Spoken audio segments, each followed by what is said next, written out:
And I would really appreciate it if you would stop Rob Taylor from blathering on and on.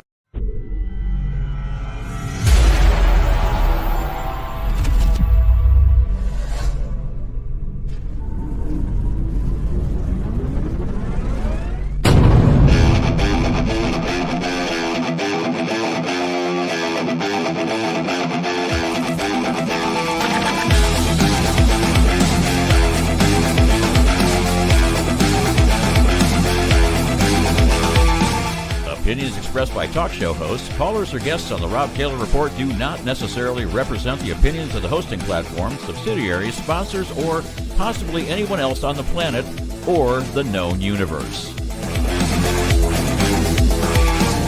From the tinfoil and lead-lined broadcast bunker on the beautiful southern coast of Oregon, it's the Rob Taylor Report.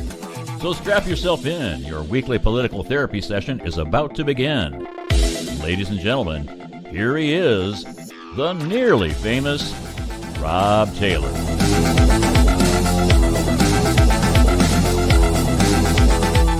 Hey, Coos County. Hello, Oregon. Hello, America and beyond. And I'm at the headquarters here in Coos Bay.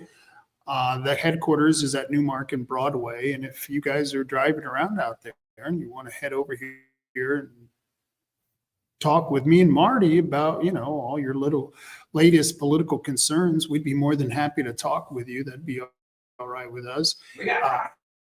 We got coffee, we got soda, and we still got a few chips left. So yeah, come on down to the headquarters. That's 3229 in Broadway and Newmark, right behind the McDonald's. I've got a really special guest today. Before I go any further, I do have to give credit where credit due, because this show is brought to you by some very special people. The folks over at 3H Tree Service, I want to thank them for all they do. We're not playing Where's 3H Tree Service today because I think they're out logging. But that's okay. 3H Tree Service is a sponsor of this show. And this interview, this very good interview that I'm going to bring to you today, was really brought to you by 3H Tree Service. And of course, Tom and Gigs. I want to thank Tim and Shanna over at Tom and Gigs. If you want to find out more, give them a call at 541-888-4660. And I had a great chance to meet somebody many, many years ago. His name was Enrique Tarrio, and I started communicating with him and talking with him, and we became friends. I had him on my radio show a couple of times, and just before he got arrested in 2020, I had him on the show, and just a couple hours later, he went out and, well, the FBI pulled him over and took him down, and we're finding out that he was targeted by the Biden administration through the DOJ and the FBI, and his name showed up on Arctic Frost, the Arctic Frost dossier, and we talk about this in this interview. So I'm going to play that for you. It's pretty good, and hopefully we'll get him back on at some point in time, because there's a lot of stuff going on, and I think we cover it all in this interview.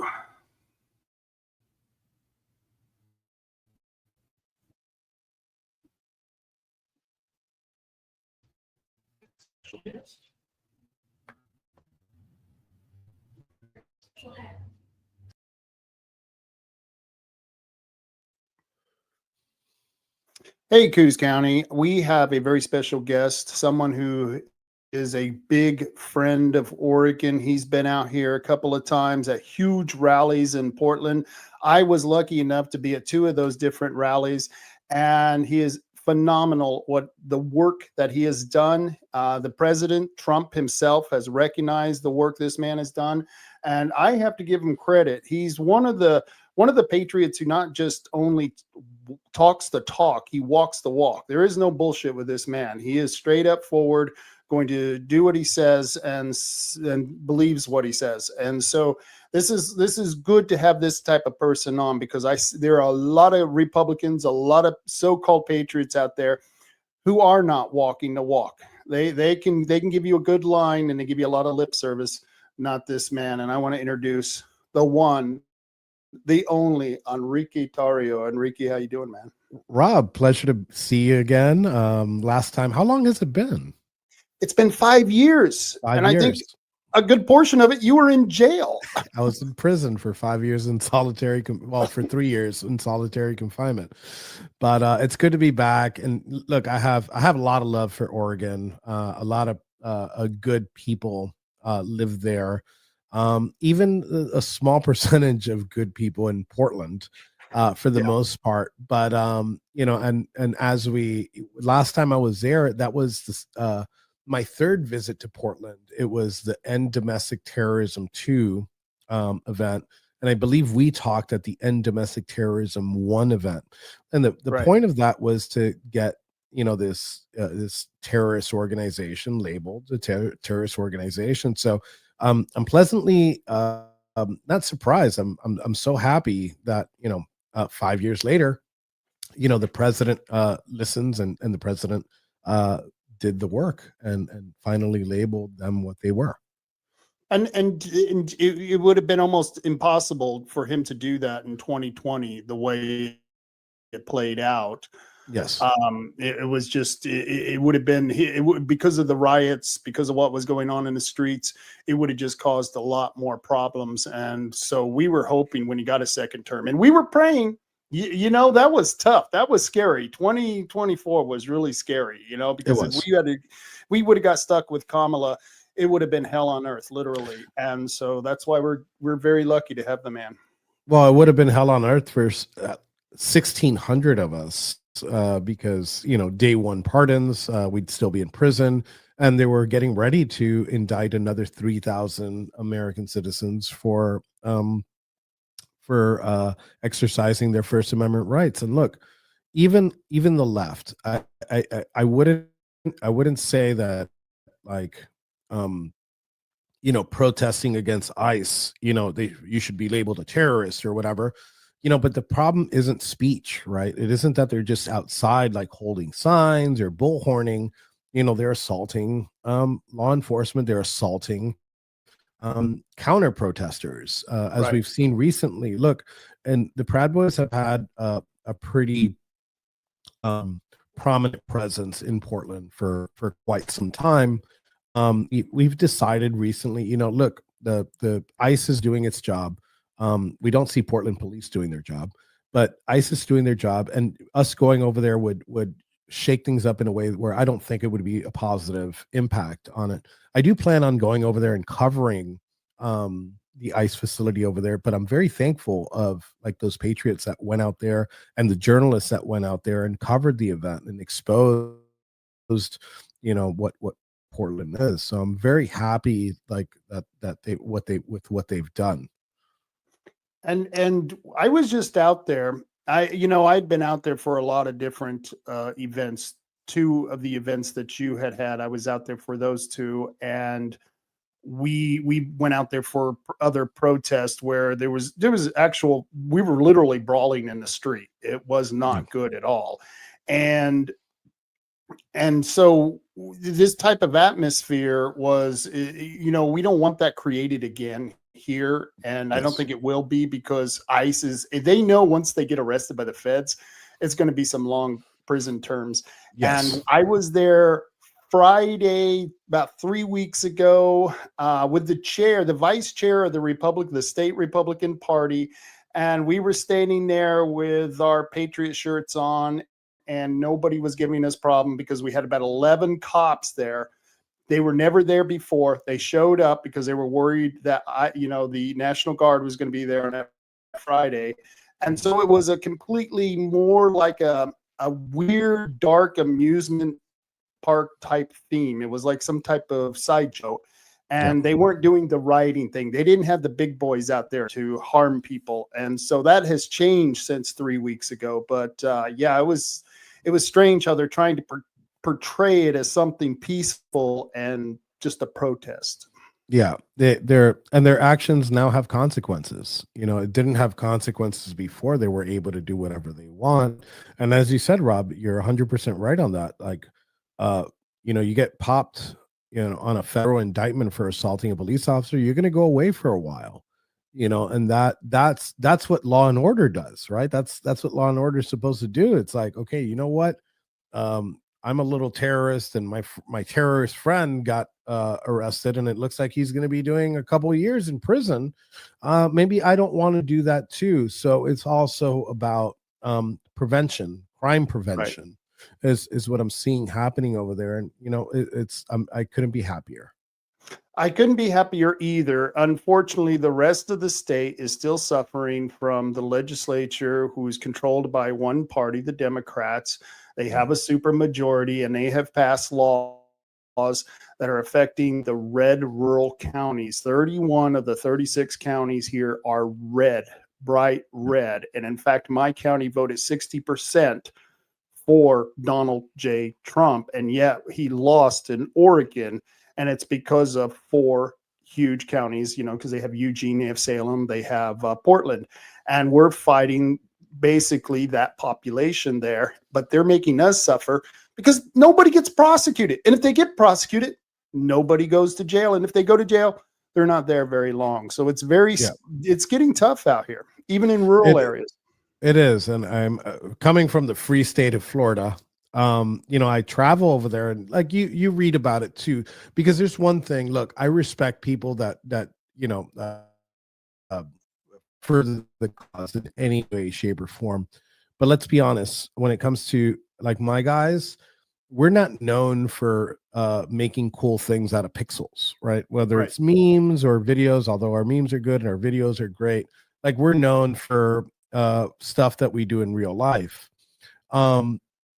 So, some people just, they don't believe like the things that they hear about like the city of Portland, right? They're like, oh, no, that's, they're just exaggerating it. I witnessed it the first day I ever stepped foot in Oregon, in Portland, Oregon, where I got off the plane, I went to the bar, and I didn't have any like Proud Boy stuff. I just had like a blank black shirt with an American flag on the patch, on the sleeve. And I got kicked out of a bar for that. So I was like, no, this is unreal. We went to the next bar. It happened over and over again. So people don't see that kind of thing. And I witnessed it in real time. I witnessed the blatant disregard for other people's views, the assaults, the hunting, the bounties, per se. So people didn't believe it. I was telling relatives, and I've got relatives from Texas all the way up to New York. And I was telling relatives, and there were actual people telling me back, oh no, it's the Proud Boys who are causing all those riots. It's the Proud Boys who is causing all that violence. And I tried to explain to them that the ratio of Proud Boys to Antifa and Black Lives Matter's group is almost 1 to 100, I would say. Yes. So it was ridiculous, if not more. So yeah, we'll take those odds. Yeah, but we'll take regardless. Yeah, we'll take those odds. We were a response to what was going on in Portland. It's not like we were there every day. Even like the Portland guys that live there, they weren't out there every day. They were out there. They went out when necessary. When, like, I don't want to say like we're some vigilantes or anything, but when the Portland Police Bureau, and a lot of them have their hands tied behind their back. I think it's changed too. I think they fired a lot of and some of those officers that truly wanted to make the city a better place have quit. And I think I saw a video of a liaison agent, like I forgot what his name was, and he was sympathetic to the Antifa cause, and then they looked up his social media, and they saw this. He was like an extreme left winger, and he's the liaison on the ground at the ICE facility. So these things, a big shout out to my friend Shell, CK, that's been out there, for a very long time reporting, and because of her, like, a lot of people came to the city to expose what we all knew about. Shell is an incredible woman. I just talked to her just recently. She's being sued by one of the crazy Antifa people, and I'm sure she'll probably win because it's a stupid claim, but it doesn't matter because it's going to cost you a fortune just to defend yourself. And so we're trying to raise money for her. She's got I forget where she's got her benefits, but you can go to Honey Badger Mom. That's where Shell does her live streaming from. And she got assaulted several times. And we've seen this on video. And I text her and I said, lady, you've got big brass balls of steel, because there are men out there who won't go down there. There are men out there who won't go out there, Enrique. And it's sad. It's like, where did you all lose a spine at one point and another? And this is what we have: women out there showing us what's going on, showing us the truth, and risking being assaulted and murdered because we know they've murdered. They murdered a Proud Boy. Yes. So we know they're not above murdering somebody. Yeah, and that was the reason why we went out the second time, because of that murder. We saw it on video, and unfortunately, there's one group of I was in prison, and obviously the people in charge of you, obviously, is the Bureau of Prisons, but the U.S. Marshals have a big part in transporting, out of all federal agencies, one group that I don't want to screw with is the U.S. Marshals. And I think the U.S. Marshals Task Force, their fugitive task force, was the one that went after this person. And he thought it was a great idea to fight them back. And now didn't live to tell the tale. Unfortunately, I would have loved to see him, in court. And I wanted to hear what he had to say for himself, because he didn't have anything to say for himself. But that just shows you the level of insanity that we have in this country from the left. Yeah, and it's not going away here in Oregon. It's like on January 20th, 2024, the country took a hard right, and we did the right thing. But Oregon, California, and Washington State, we took a left, and we went just further left. And I'm seeing it locally, and this is something I'm glad to see you're doing now, is you're pushing people to get involved with local politics. Yes. That's something I've been doing for over 30 years. And I have ran a dozen or so candidates. I'm recruiting candidates right now. And due to the Charlie Kirk assassination, we are now recruiting a lot more younger people, because, the Republicans are old. They're an old bunch of people. You know what I mean? I'm 60, Enrique, and they call me the kid, if that gives you any idea. So, yeah, you see it. I've been pushing at least my guys and friends of ours to run since 2018. I came from, my activism was door knocking before Trump. My activism was door knocking, and I was a campaign manager twice, once successfully in 2010 and 2012. But getting involved locally is so easy. Like, people think, oh my God, I would love to be the person in charge making decisions. It's so easy to get those spots. Yeah. It's so easy to get, like, in your local REC, to make committee man, that you could knock on doors on weekends and win an election. And that's the hard work.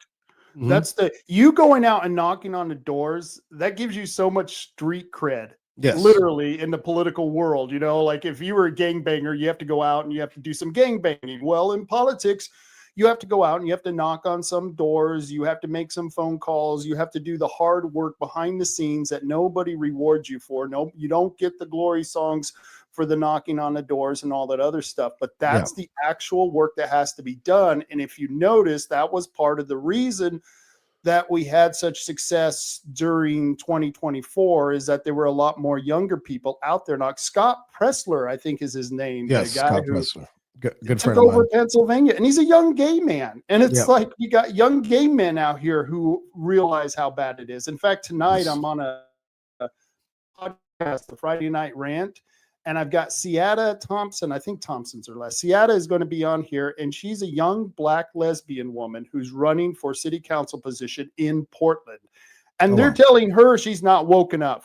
She's, you know what I mean? It's like she checks like the majority of the boxes, and it's And like, I'm sure they're using in their group chats, they're using racial slurs and Mhm. all sorts of things to describe her. Because at the end of the day, and the left are professionals at identity politics. They use minorities as their pet mouthpieces all the time. Um, just with us, it's ideology, right? I dislike authoritarian ideologies. And that's what we're seeing in Oregon. These super majorities aren't just created, they're rigged. They're rigged, and the system's rigged. Specifically, a lot in the West Coast. We see those jungle primaries in California Yep. that just keep power. We see that. I think it's called Proposition 50 in California, to basically just gerrymander the entire state. And then they The accuse state's it. already gerrymandered. Here's the Yeah. funny thing. They're going to get so little out of doing what they're doing because the state has already been gerrymandered so much. And Oregon is the same way. They couldn't even screw it up any more than they have. Yeah, that's what we're seeing. And I think, look, example, Florida was a battleground state. And the reason why it's not a battleground state anymore, it's because of the work, the grassroots movements in these local precincts that have put in the work, that have changed minds, that have changed the culture. Like, this isn't politics is kind of like it's a battlefield, and there's different tools and different specialists that work in different classes. There's the door knockers, there's the podcasters, there's the social media influencers. So it takes all of us with a concerted effort, with one message. And that's what's amazing about this new right-wing conservative movement, is that we've gained so much steam, and we're never, here's the downfall. The downside of the conservative movement is that we're all independent thinkers. So when there's like a civil war and it's like we disagree on that 2%, suddenly the sky is falling, right? Yeah. And like you see, I talk about it on the show all the time. You see these anti-Israel right or pro-Israel right, and they're like battling each other. And they're not understanding some of the dynamic that each one's saying. I'm not anti-Israel at all, but I'm not pro a foreign nation, meddling in American affairs. Is Israel doing that? I don't know. I don't care. It's not my beat, but right. Stop arguing with each other for a little bit. But, it's the nature of the beast. Whoever runs the executive has a mini internal civil war, which I think for the Republicans is very healthy. The debate in conservative politics is huge. We are having that debate now, and we haven't had a Republican governor since the late 1900s. And, going back that far, we've had vote in mail since then. And that's been the main way they have been able to cheat us out of good elections. In fact, we're getting sued right now because we won't clean our voter roll. Do you know my county, right here in our county, we have like 102% of registered voters out of the people who can vote. I don't know who that other 2% is, but I doubt it's even 100%, but 102%, that's just impossible, Enrique. So we got a bunch of dead people voting. And so that's a huge problem here in Oregon. But the Republicans, they want to run a lot of moderate candidates so that they think they can win, because they don't think that they can win with conservative type Republicans like Donald Trump. And I keep telling them, you want to become a Democrat so that you can win, but then what do you have? A Republican that's nothing but a Democrat. And that's kind of the problem we're having here in states that are really left. And I don't know if that's the same dynamic that you have in a state that's red like yours in Florida. It's a completely different dynamic here. I mean, I lived in other places, and Republicans in Texas are not like Republicans in Oregon. So, No. And what we did in Florida is we kind of just leaned in and we ran those candidates. Those candidates won. Yeah. One candidate that people were like, oh, she's too right wing, was Anna Paulina Luna. she ran once and they're like, no way. And she lost that election. And the second one, she leaned into her like MAGA roots. And, you know, she's done things that I don't agree with. But you know what? Look, I agree with her 90% of the time. Right. But she leaned in. She's like, you know what? Yes, I'm a MAGA conservative and I'm going to run. And the second time around, she won. Now she's a powerhouse. You know, now she's a powerhouse. And we have people like Matt Gaetz. You know, Matt Gaetz leaned in. Obviously, he's not a congressman for FL1 anymore. But if he wanted to go back to it, he could. I think he has bigger things to do right now. But for the most part, you know, I think that's what it is. We need to. This is conservatism, right? These are the pillars of conservatism, and this is what I stand behind. And you're going to win 100% of the time because you're right. It's not about like virtue signaling. It's about, you know, what is right. You know, women in men's sports is not right. Men in women's sports is not right. Like, it's pretty simple concepts to grasp, and like your average everyday American sees that. And where was the most evident? I mean, look, the 2016 campaign of Trump was super MAGA, right?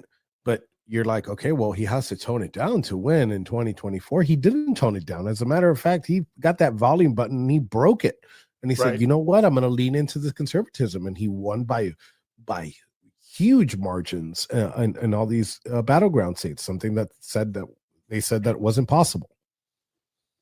And I think it's totally possible because of the fact that I think there's a generation of several generations that have kind of, well, you know, going from the millennials down, they don't have the structures that many of us older people got when we were young. You know what I mean? There was church, there was Boy Scouts, there were social structures to keep you in line. Those structures are gone. Everyone's hooked to the telephone, which is chaos. It's wild, wild west.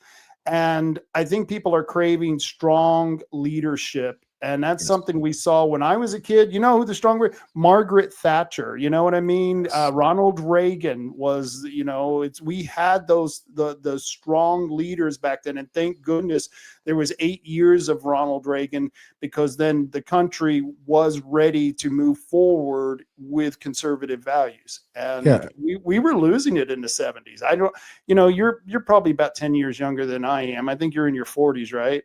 41. 41. Actually, you're almost 20 years younger. Yeah. So, you know, I, you know, those things, they have to happen for younger people to see that there is a difference, and they have to know that difference so that they can support it and vote for it. Of course. And they see it. We're seeing it, and like our values are winning. Our values are winning across the country. It's almost like I got out of prison, right? Let's go back to 2016.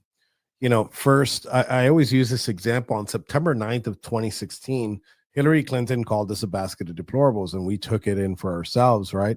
But they were trying to dehumanize us. And when they saw that didn't work, they're like, okay, well, we need to silence their voices. Let's knock them off social media. They did. That didn't work. They're like, okay, well, we need to deplatform them off like financial services. They took us off PayPal, Chase. They closed our Chase accounts.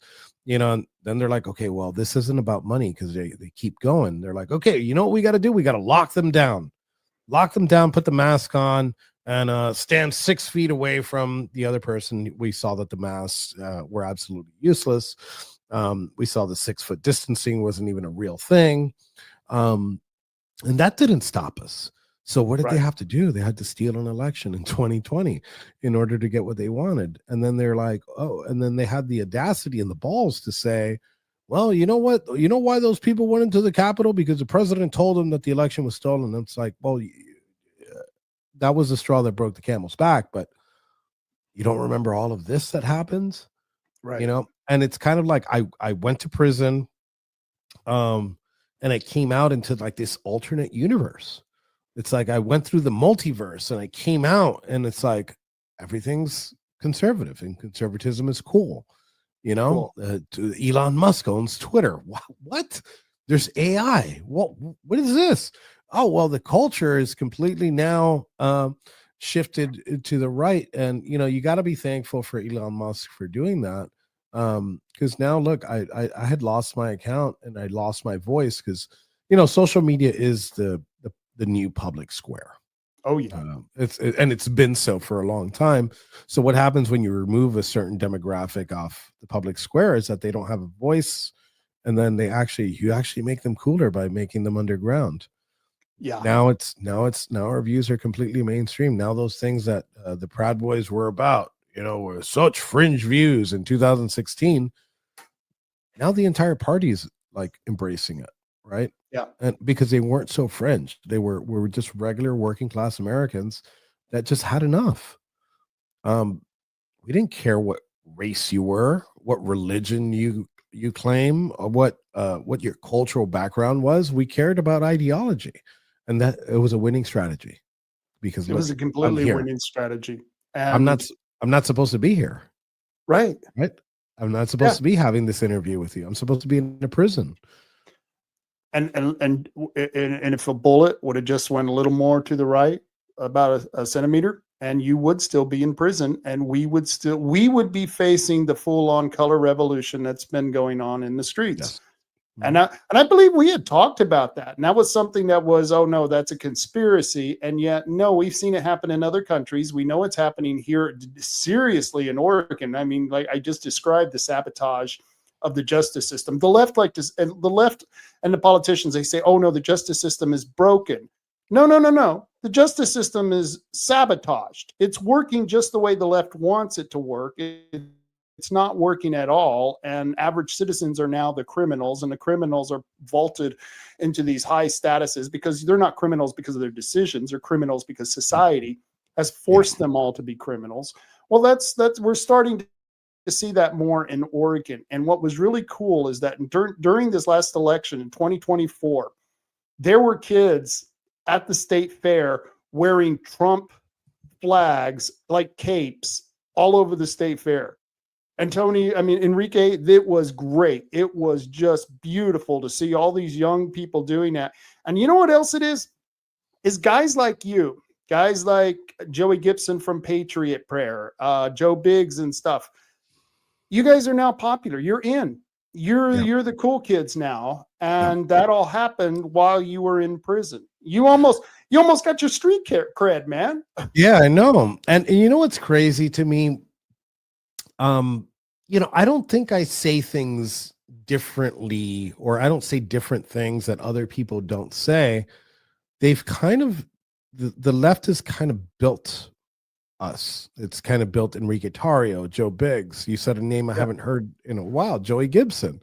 They've made this. So I appreciate them so much, because by silencing us, people are like, okay, well, let me listen. I don't agree with Nick Fuentes, right? I don't agree with him on a lot of things, but the way to combat like his views is to kind of debate it, right? It's a marketplace of ideas to kind of like go back and forth. And they've kind of been like, and look what they've done to him. They've risen him. Now he's out there getting these views that CNN can't get. So the left, I really do have to thank the left for it. I don't think I could be as recruiting so successfully if it wasn't for the left and what they've done over the last 4 years. And I got on the screen here, the boys are back in town. This is from the Delta Park. And every event that I went to that you were at, I never actually got to meet you. And in fact, I didn't even get to see you because I was in full gear with my crew. And at this event, we were behind the stage in that big field behind you. We were all the way on the other sid of that stage guarding you from Antifa because we didn't know whether they were going to come in that way.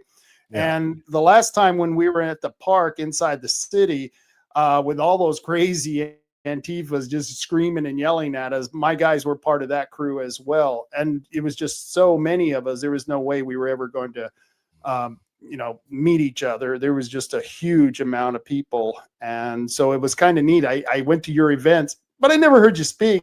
And it was still the best damn time of my life. It was great. It was, because what we planned, it's kind of like it was a smoke and mirrors thing. It was more of an expose rally, right? Because the Yeah, and it's funny because, Oregon right now, currently in federal court, is fighting this National Guard deployment. Yeah. When they didn't fight it? When the Proud Boys came to town, That's right? right. They physically activated and had them on standby, the National Guard in Oregon, because we were coming to town, and they're like, oh my God, they're going to be so violent. How much violence was there when we had this giant stage, Right. had high energy speakers, not a single instance coming from us, and the we were showing the duality. We were showing like our rally, and then on the other side, they were burning their own city down. Yeah. Yeah. The contrast was just absolutely ludicrous.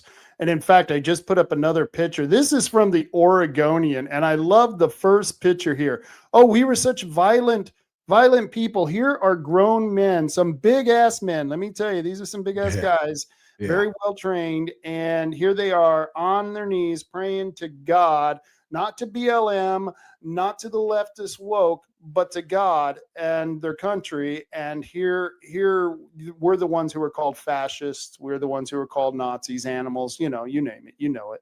Yeah. Yeah. And then you got Flip over here. He looks like John the Baptist over here, Yeah.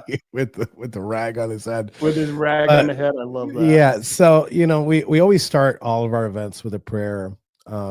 As I think, you should always put God first. Right. And it was funny because I don't think that's the only headline where we saw that. We're like, oh, the violent Proud Boys are in town, and they're sitting there in prayer. And we did that on the first time that we did the big End Domestic Terrorism rally in Portland back in 2019. I believe it was August 17th of 2019. We came into the city, we bent a knee in prayer, we planted a flag, we sang the national anthem, and we were gone within like 15 minutes. And we went to go party, drink beer with the boys while Antifa and BLM burned down Portland. Yeah. They didn't need the National Guard because, it wasn't used on us. They didn't even use it on the left winger. They didn't even use it on the left wingers. Nope. So maybe the DOJ should argue and use that in their argument that, they were pro pulling out the National Guard when the Proud Boys were in town. And there was absolutely no violence, and now that there's violence, it's a good precedent to set. Yeah. Oh, but that was true of everything. I get accused of that when I have my rallies, my pro-gun rallies going back 20 years. There was going to be violence, there was going to be death, there was going to be destruction, and I have had nothing but peaceful rallies all my life. And it's funny, my last gun rally, I always make a joke about this. We had 5 protesters protesting us, and there were 5 white guys with signs that read diversity. And we had people of all different colors and sizes. I actually had a tranny with an AR who was Hispanic. And I'm like, are you kidding me? I don't know how much more diverse I can get than something like that. Yeah. And they again, we coming into town was, it was hectic because we thought, we're just going to touch the ground. They're going to arrest us. The first time me and Biggs got off the plane, the first thing that met us was Oregon State Police and the FBI. And they're like, okay, well, what are your plans? And we're like, well, we're going to party, Yeah. And they're like, for real? Yeah, that's what we're going to do. And we did. So I appreciate it. Like I said, I'd love to go. I don't know if it's still going on because the Patriots over there did such a great job of covering the event. Maybe I get there and it's dead, but then there I'll have a beer with the boys and just hang out and enjoy safer Oregon, for that matter, without those people on the streets. Well, you can always come down to Coos County. In fact, anywhere south of Eugene, you are more than welcome, and you have I guarantee you, the entire counties south of Eugene are your big supporters, and we would have you welcomed as a hero any day of the week, because that's how a lot of us look at you. And we think, because like I said, you've actually You went, how long total? Because you went to jail for, I think, 155 days for burning a flag after they burnt cities and federal buildings. You got 155 days. They don't arrest any people of color in Washington, D.C., but boy, they arrested you as soon as you burn a flag. It's amazing.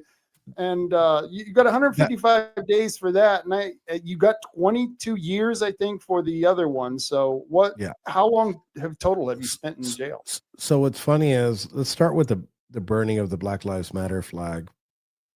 I didn't get sentenced for that until towards the end of 2020. COVID was a thing since the beginning of 2019. And the DC area and the prosecutors for a misdemeanor, right? For misdemeanor charges, had never put somebody in prison, no matter what their criminal background was, for a misdemeanor, right?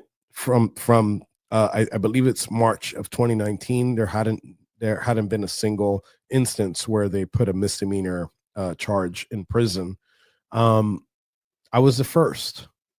I was the first through COVID in DC where they changed the rules. They're like, absolutely not. We gotta jail this guy. And they gave me max sentence. As a matter of fact, the judge twice, they had to resentence me 3 times within like 7 minutes.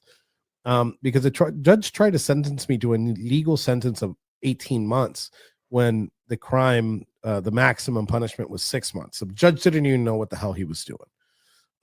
So I did those 119 days because they gave me good time, and I did some programming while I was in there. And then when I got picked up for January 6th, which I thought was going to be impossible because I wasn't in town, they sentenced me to 22 years. And I did 3 years in solitary confinement.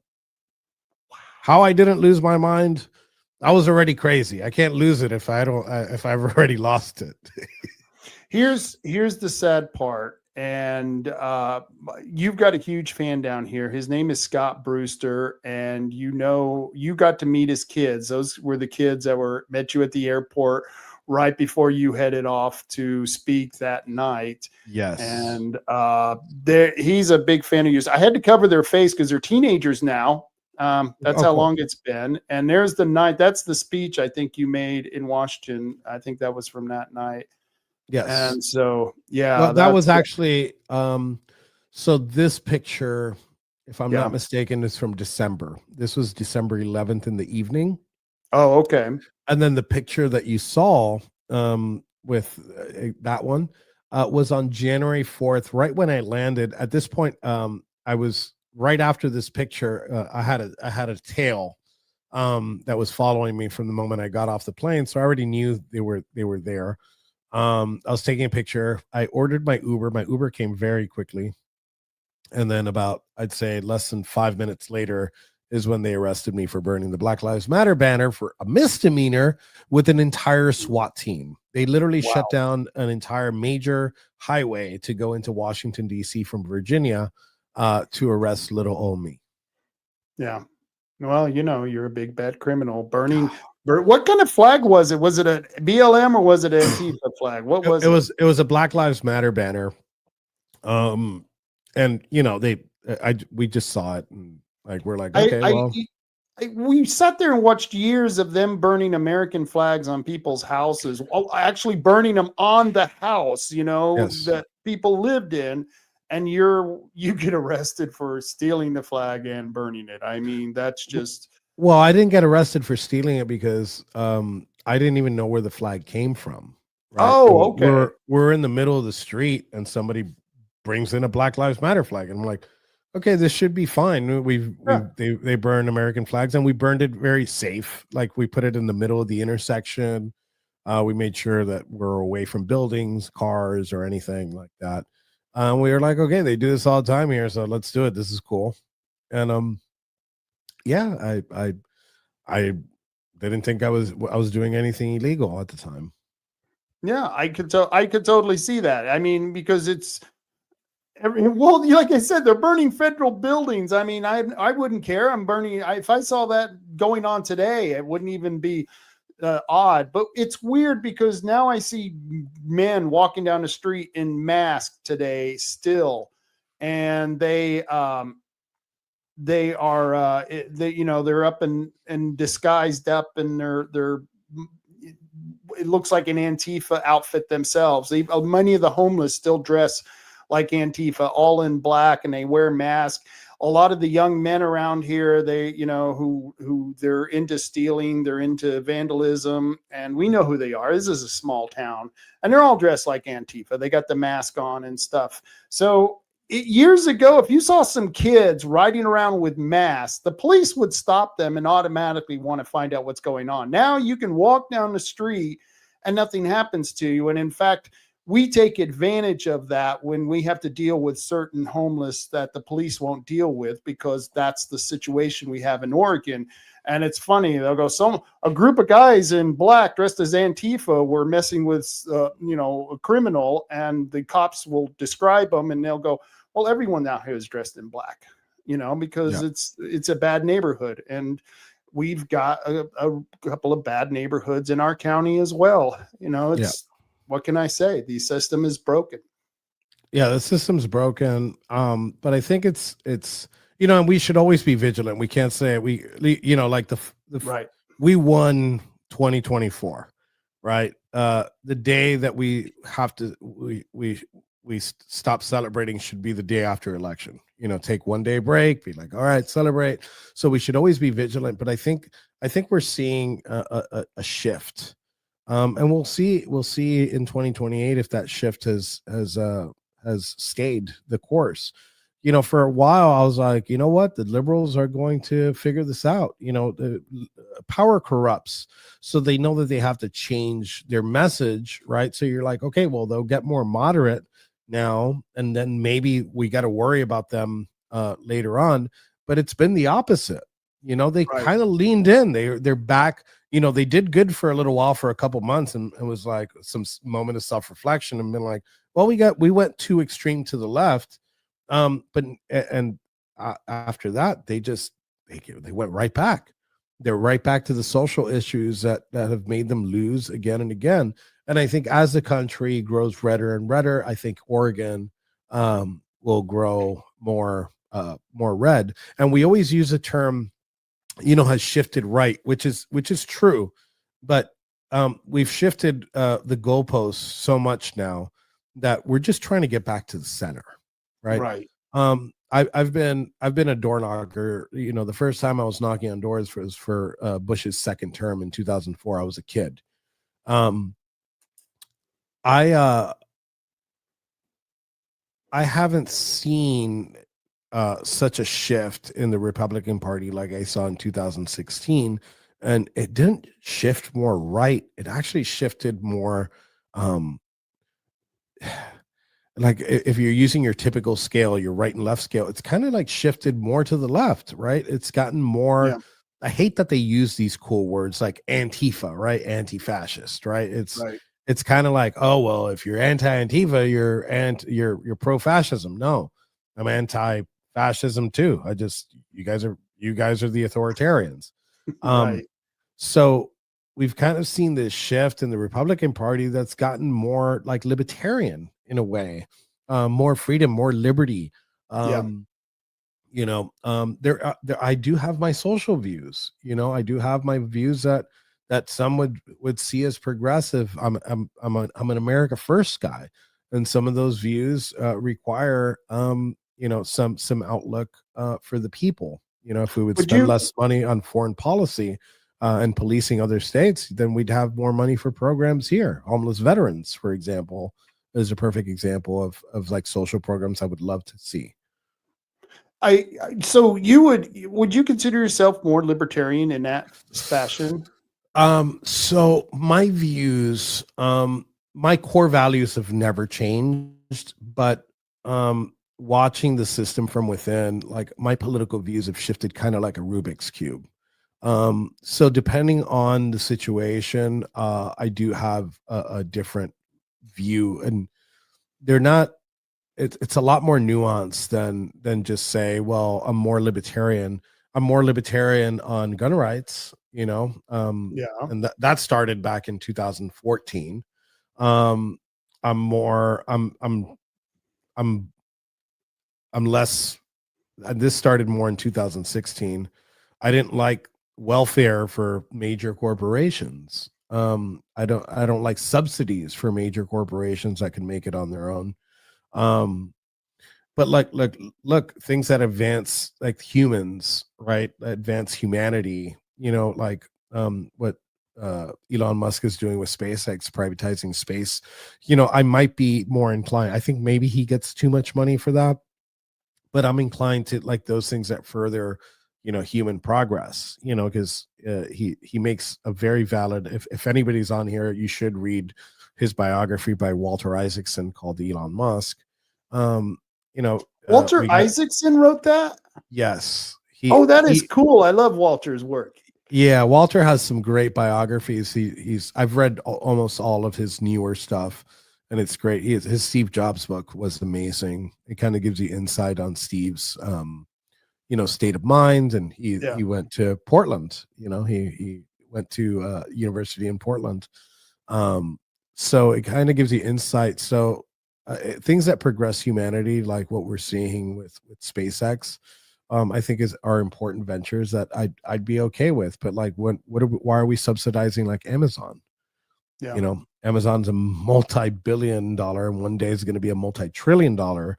And I'm kind of in the same business. I sell like t-shirts and stuff like that, patriotic tees and stuff like that. And I can't compete with Amazon.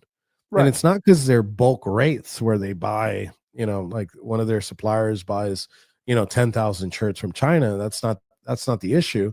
It's the same. It's as simple as the United States Postal Service. I pay $4 for postage. Amazon pays 25 cents for postage. I can't compete with that. Right. I can't compete with that. Even if I had the money to buy in bulk, I can't compete with Amazon. I'd have to join Amazon in order to even and there I'm making them a crap ton of money. So not only do they subsidize the taxpayer money, but out of my pocket, if I was a seller on there, they take a giant portion of my sales. Right. And that's a free market, but it's not free market when the government's helping them do all of this. Before I go any further, do you have a website that you're promoting? So if you want to buy spicy t-shirts, conservative merchandise, and they're very high quality, I don't print those like sandpaper feel t-shirts. You could go to 1776.shop. It's a vendor-based website, kind of like Amazon. All the vendors are conservative, are verified conservatives. A lot of them are J6ers. And then if you want to support me and my work, you could go to noblelead.substack.com. Right. It's my Substack. I put exclusive videos. I'm actually writing up 2 new articles on there soon. So financially, if you want to support me, I give you stuff. I'm not asking. I don't have a website where you could just donate to. I don't want anybody to donate to me. I put out my content. You could pay for it there, or you could buy merchandise. I glorify the entrepreneur, which is one of our tenets here within the Proud Boys. Yeah, no, I totally agree with that. My whole life, my family, we've never been wealthy. In fact, there were times we lived in very bad neighborhoods and we were just getting by. But most of the time, we were living off the family business, and it's something that I think more people should do because it's really survival of the fittest. Yes. And you find out what you're made of. You find out your character because you have to do things you didn't think you'll ever do. You got to give up a lot of time. You got to give up a lot of your life. And politics is the same thing, as you can tell. You've given up so much. 3 years in solitary confinement. Damn it. What is solitary confinement like? What exactly is it? I mean, we've seen it in movies, but movies is usually bullshit. So give me kind of an idea what solitary so there's 2 versions of the shoe solitary confinement. Basically, you have your typical solitary confinement, and then you have your terrorism solitary confinement, right? Because that's what they labeled us. You have nothing. They don't give you anything at all. You're lucky to get a toothbrush. They put 3 meals through the tray slot, and you're alone. and you hardly have any books. You're entitled to a Bible, which sometimes takes forever to get to you. So maybe for the first 2 weeks that you're in a new spot, you don't have a Bible. You're just sitting there by yourself. There's hardly any noise because, everything's concrete, everything's solid. And I did that for about 3 years of my life. Oh my God, man. So you're not even in and it wasn't like a PC thing, which is Right. it was, since they label you a terrorist, you get away. There was only 2 times where they put me in general population, which is when I went to my designated prison, because they don't have, a place for you. So they put you in general population. I was in the last place I was for the last, I think, 2 months of my incarceration. I was in Louisiana, one of the worst prisons in the United States is Pollock, Louisiana. And it wasn't a penitentiary, it was a medium. So penitentiaries are usually safer. That's the high, right? Penitentiaries are usually safer because they're locked down all the time. Where a medium, it's those same people, but you're not locked down all the time. So there's a lot of stabbings. I got there I got to that place, and 4 hours later, they stabbed a correctional officer in the neck. Almost killed him, one of the inmates. And I've had to defend myself multiple times in some of those places. Did politics come up? Was politics? So surprisingly, it took a year to pick me up, but Biggs, Ethan, Dominic Pizzola, and Zach, they were in, and I saw the left I hope they stab them in there or whatever. Once they find out they're Trump supporters, they're gonna and they find out they're racist, they're gonna attack them. It's actually the opposite, right? So you really got to see this for what it is. So what they accused us of helped us out a lot in prison. I'd say being within the Proud Boys and kind of berating each other all day as a joke also prepared us for prison. Yeah. But you got to really think about it from the other inmates' perspective. No matter if they're guilty of the crime or not, they feel like they got screwed by the federal government, right? So what the government alleges is that we tried to overthrow that government, right? So we kind of screwed over the people that screwed them over in their purview. So we were heroes in there. They're like, oh my God, these are the people. And it was so funny because they're not into the politics. A lot of people aren't into the politics of it. And they're like, oh man, these are the guys that took the White House. And I was like, the wrong building, but it's similar concept. Capitol, White House, Statue of Jefferson. Yeah, they didn't care. They were like, look, you guys are super cool. So we never had a problem with other inmates unless it's like a personal problem. Yeah. So I've had to, like I said, I've had to defend myself, but it's more like personal level things where I ran. When I got to Louisiana, I ran a car, which is kind of like the step before a prison gang. You're like a big crew. So I ran a car, and then you kind of you have to police your own, right? And we were going to police one of our own, and he knew we were going to police him. So he came into my cell, and I had to pull out the banger on him. And by the time my guys got in to pull him off, that's it. I had already put the banger in him. And what's a banger? A banger is a knife, is a shank. Okay.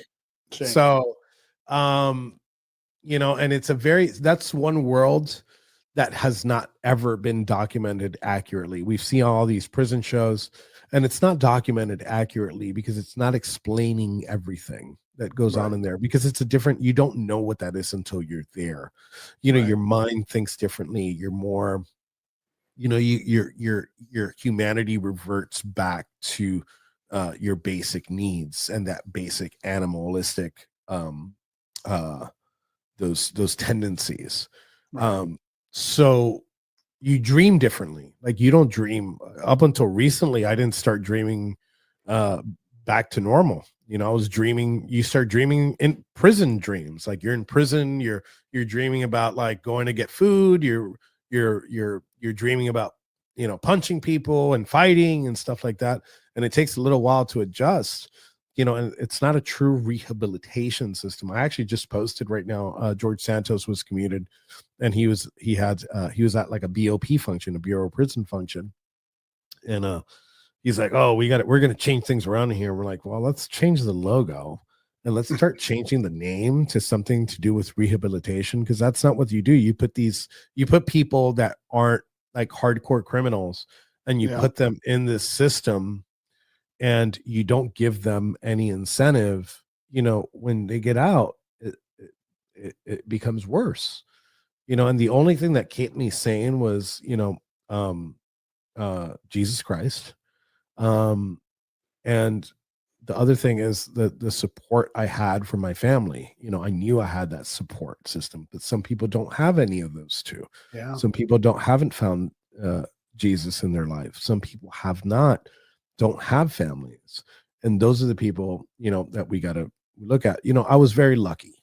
As a J6er, I was one of the lucky ones because, I did 3 years, and I got sentenced to 22 years. But some people that got sentenced to 30 days in prison or 60 days in prison lost so much more than I did. They lost their homes. They lost their wives. Their kids don't want to talk to them. They lost their careers. So, I'm always advocating for my fellow J6ers. And look, I was on the screen. I was with Miss Perna just this week at a wedding. There's so many people that lost their lives because of this, and that's the one that the news doesn't talk about. They talk about, they talk about the 5 officers that lost their life, which is tragic. I'm not saying it's not. I'm not denying it. I'm just saying, like, there's so many more people that we've lost because of this. You have Ashley Babbitt that lost her life today. Roseanne Boyland, you have all these people. You had the perfect term for it. You called it it wasn't like linear, left or right. It's more like a Rubik's cube. Yes. And in prison, the dynamics, like I said, I knew it was probably much more complex than what the movies always try to portray it, and they've got to sensationalize it. And so, of course, they're going to do add BS to it. And so, one of the things that that I know it's near and dear to your heart. You're suing. Is it the Department of DOJ, or have you launched that lawsuit? You and Stuart Rhodes, right? No. So I think Stuart's about to launch his lawsuit. Right now, the lawsuit is us 5, the 5 Proud Boys that did the sedition trial. We launched this lawsuit back in March. We are currently waiting for the judge to rule, and until the government doesn't reopen, the judge can't rule because she needs a ruling from the United States, which is who we're suing. We're not suing the Department of Justice. We're suing the United States because it was the government of the United States through the Biden administration that committed, and that's how you do it. I had some people that didn't understand that. They're like, you're suing the Trump administration? How dare you sue Bondi? She's hot blonde. What are you doing? Yeah. So originally Bondi's name was going to be on the civil action. We decided to take it off because we didn't want, as far as like even optically, we didn't want it, like, we're not suing Pam Bondi. It's not Pam Bondi that did any of this. Legitimately we're serving Pam Bondi's DOJ because, she's under the purview of what happened during the previous administration. So we're hoping that the DOJ does the right thing and either comes clean about what happened, or we're going to see them in trial. We're currently waiting, like I said, for the judge on a motion to dismiss from the government, which is another thing, which is we didn't find it offensive because it is policy of the DOJ forever, even if it's a correct lawsuit, for them to start off with a motion to dismiss. So that's not something that's odd. Well, of course, right. So we'll see. And then I think we're going to get over this hurdle of the dismissal. And once we get over the hurdle of dismissal, you know what time it is? it's discovery time. So they Oh, have a that's choice. true. Yes, that's the best time. Yeah. So they have a choice. They could either get flooded in discovery and show us all the messages between prosecutors. We have reason to believe that the prosecutor was communicating with the judge in our case. So we want to see those documents. We want to see those messages, but maybe the government doesn't want anybody to see that. So there's another option for them. They can take it. I don't know if we'll accept, but I don't think we'll accept, as a matter of fact, but we'll see. We'll see where the cards fall. That's very interesting because and let me go back to the first thing. Everything you explained was completely twisted and turned in all the headlines. You're going after Pam Bondi and she's already, filed to dismiss. And I mean, the headlines were making it like you already were kicked out of court and all this good stuff. And it's like, if you're not someone who's seen this play out over and over again, you don't know the process. And like you said, discovery is the important thing. And my question to you, do you think the government, the Trump administration, Bondi, do you think they know what's in those records that are in discovery? Do you think they already know that? And what's your opinion on it? If they don't know, they're going to find out soon. There is, look, I had my disagreements with how Bondi has taken care of things, but I also trust the president in his choice of her. I've been critical when I'm supposed to be critical of her on her day-to-day decisions, but we are seeing these high profile. I use the term retribution because I love it because the left goes crazy over it. It's justice. Retribution is justice. And you're seeing Comey, and you're seeing the UN ambassador, Bolton. You're seeing Bolton. We're looking at they're about to sit a grand jury here on January 14th here in the Southern District of Florida. That's specifically for a high profile case. So we'll see what comes out of that. So we'll see where the government stands moving forward. But listen, if she knows about it, there's a lot of things that she needs to do. So I don't know if she's like personally involved in it. Is there some DOJ? There's some DOJ prosecutors on our case that are still working with the DOJ and the FBI. So and they're yet to be fired. We also in the lawsuits in the United States and Special Agent Nicole Miller. There's a Jane and John Doe's 1 through X. I'm sorry, because we don't know. We know a couple of them that we're going to bring up. So they're going to have to figure that out. And this beautiful piece of document actually is going to be filed along with it as an amendment. I was just going to ask you, Arctic Frost, and your name appears, I think I saw it 4 times. Yeah. Wow. Is it crazy? Wow. Go ahead. I'm sorry. I'm sorry. I saw this and it's like, after what you've been through and have experienced at your level, and then the 3 years of being in prison, and then you realize you were a target by our own justice system, and they're literally bringing out the goods. They've got the receipts. I would think Bondi and the Trump administration would want that discovery, because then it doesn't really put any dirt on their hands. It's all laid back into the previous administration. This is a layup for them. For them. You want to restore confidence in our institutions. Arctic Frost here is the perfect example. And our case is, our case is the flagship case. Let's be clear about that. Actually, we're not the flagship case. We're the second. We're right under the flagship case, which was Trump. That's what they wanted. They were playing this chessboard. And they understood the rules of the game. The rules of the game in chess is to take the opponent's pieces off the board, right? But you win the game by taking king down, right? And I'm not referencing Donald Trump as a king to the no king protester on here. Oh, don't worry. They're begging him for food now. So I don't understand them anyway. Yeah. So the king piece in this game of politics was President of the United States, Donald Trump.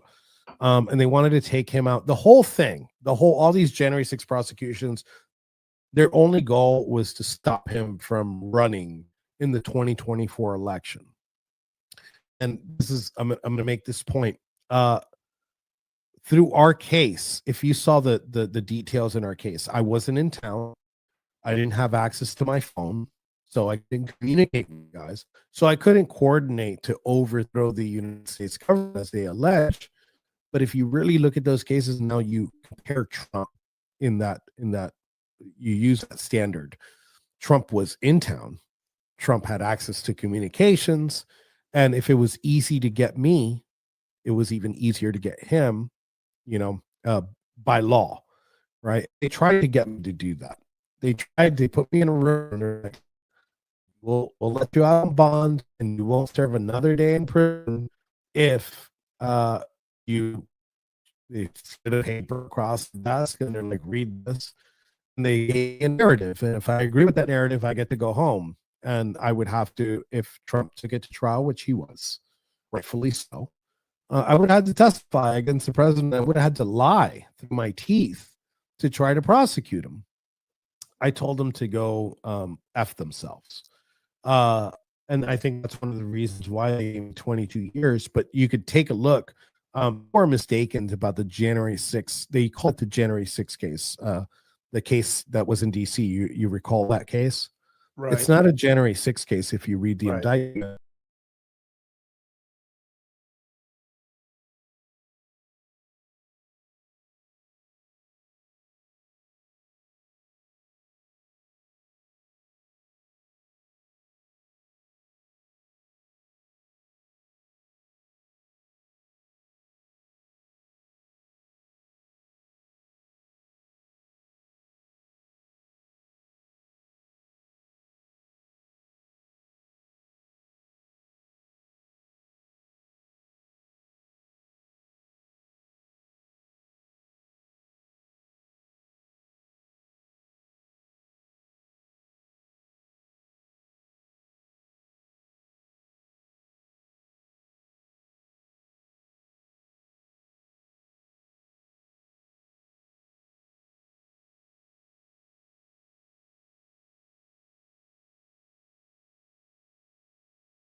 So I don't know what at the end of that, for some reason, the computer went out. I'm going to see if I can quickly get to the last few minutes of that video file. But yeah, that was the last couple of minutes I thought were the most important part, talking to Enrique. So let me see if I can get that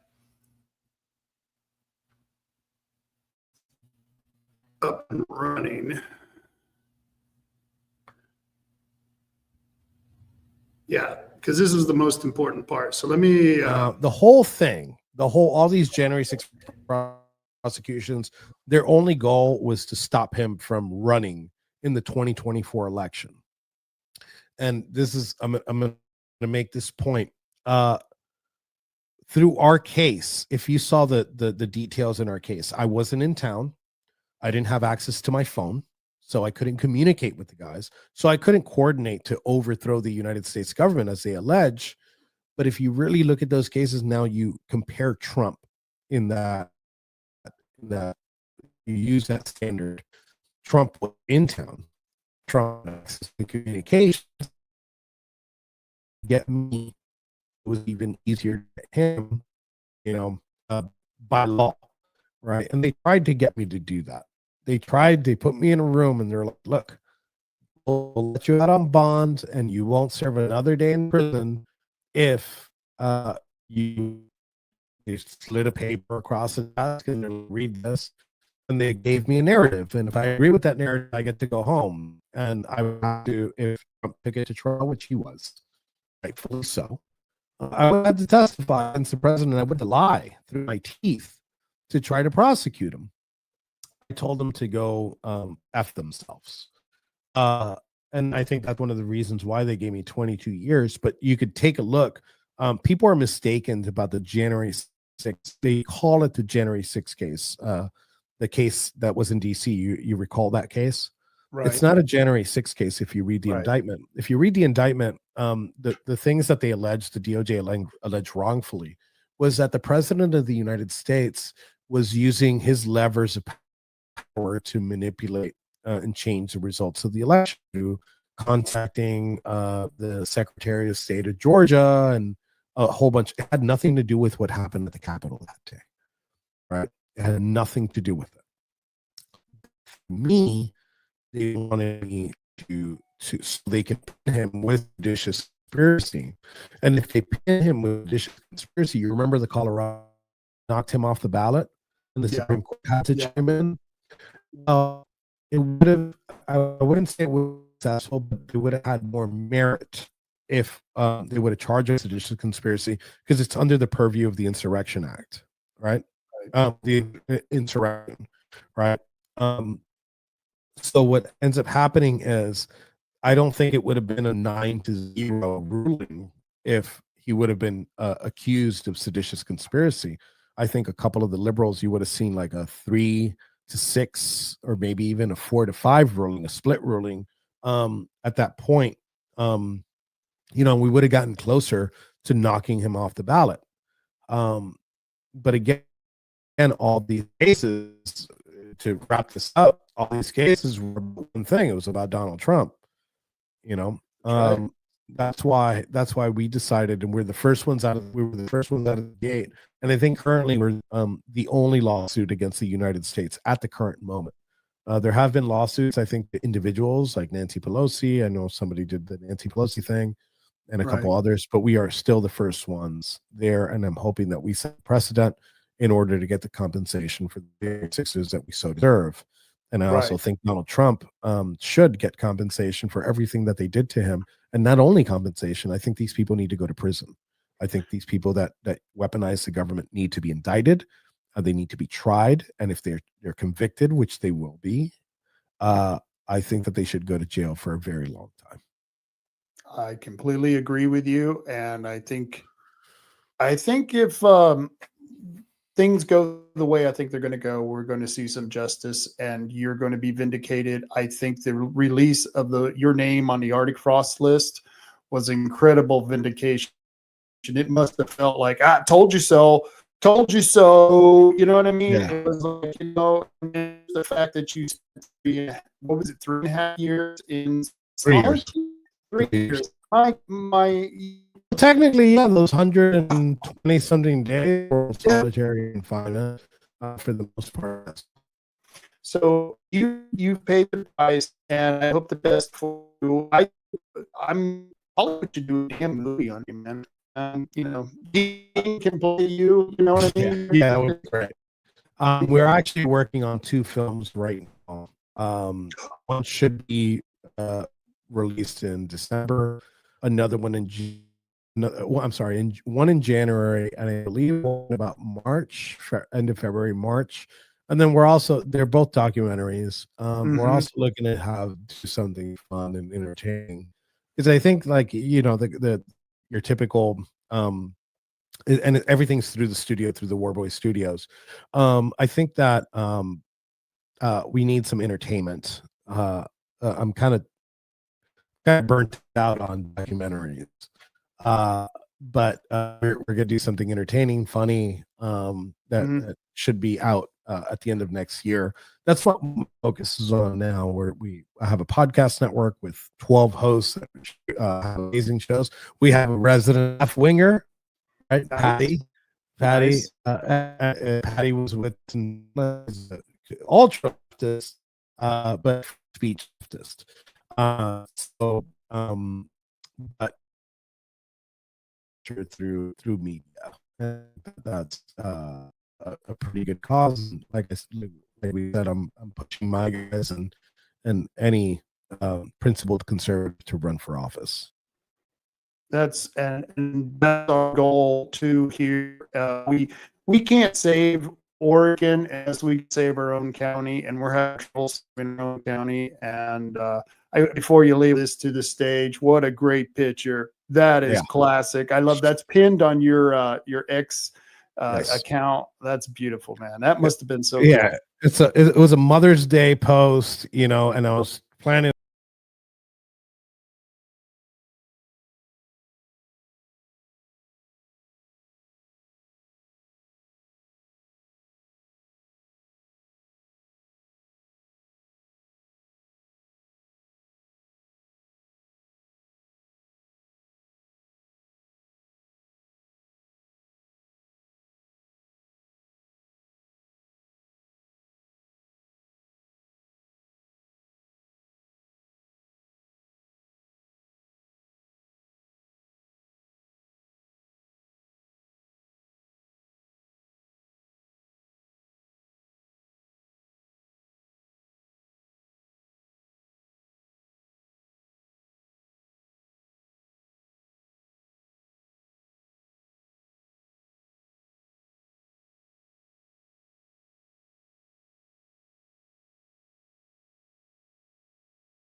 Have amazing shows. We have a resident left winger, right? Nice. Patty, Nice. and Patty was with us in Portland. He's a ultra leftist, but free speech leftist. But we want to change the culture through media, and I think that's a pretty good cause. And like we said, I'm pushing my guys and any principled conservative to run for office. That's our goal to here.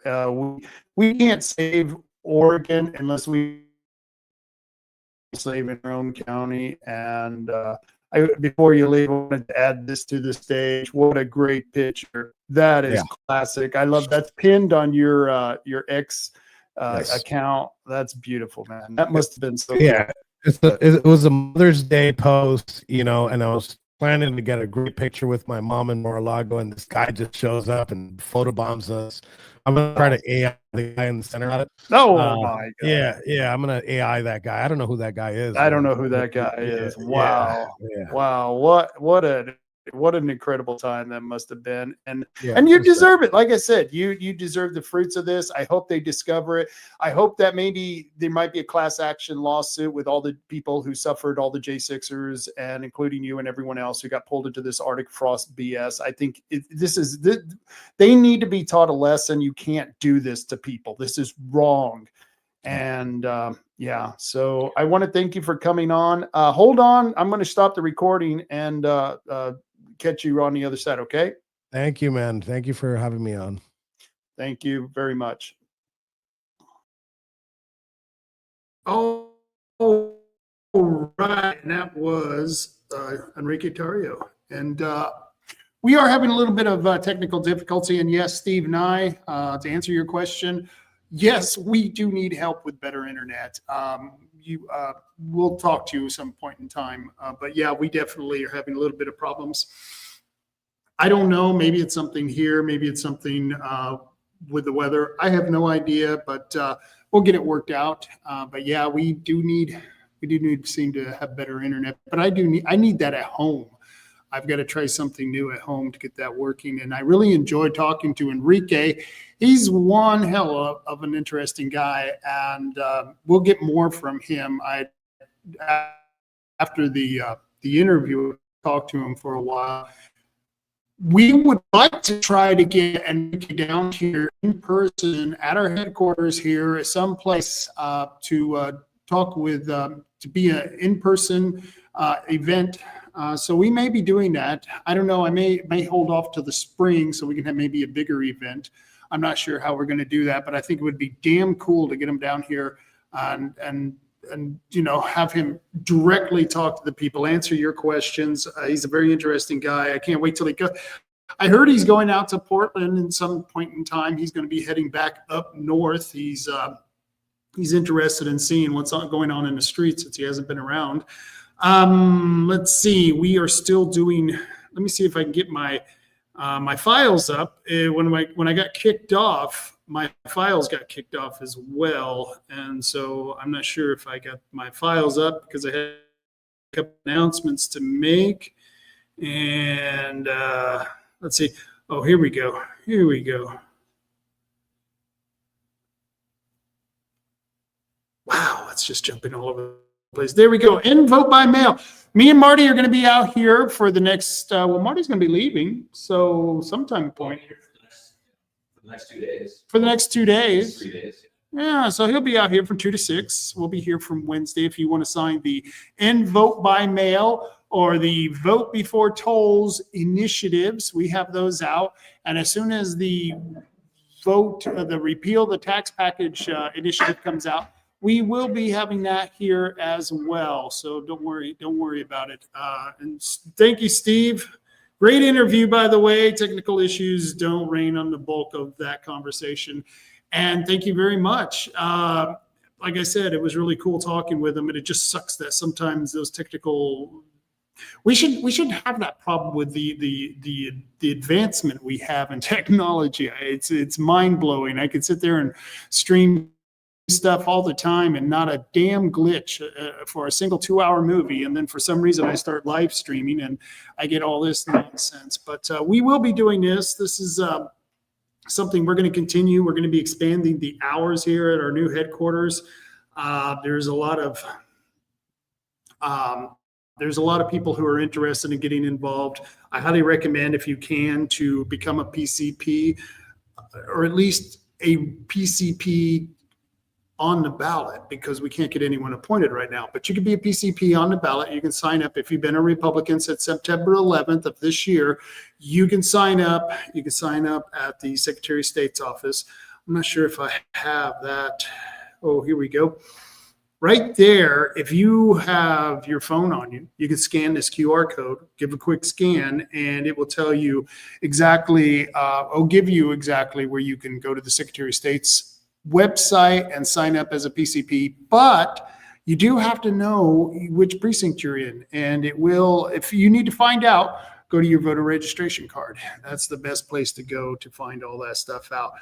There's a meeting tonight at 6 o'clock in Bandon, City Council meeting. Tomorrow morning at 9:30, there's a county commissioners meeting, and tomorrow night at 7, there is a city council meeting. I think I'll probably be coming back on the air some point in time this week, because there are issues that are going on in the North Bend concerning North Bend urban renewal and the North Bend school district.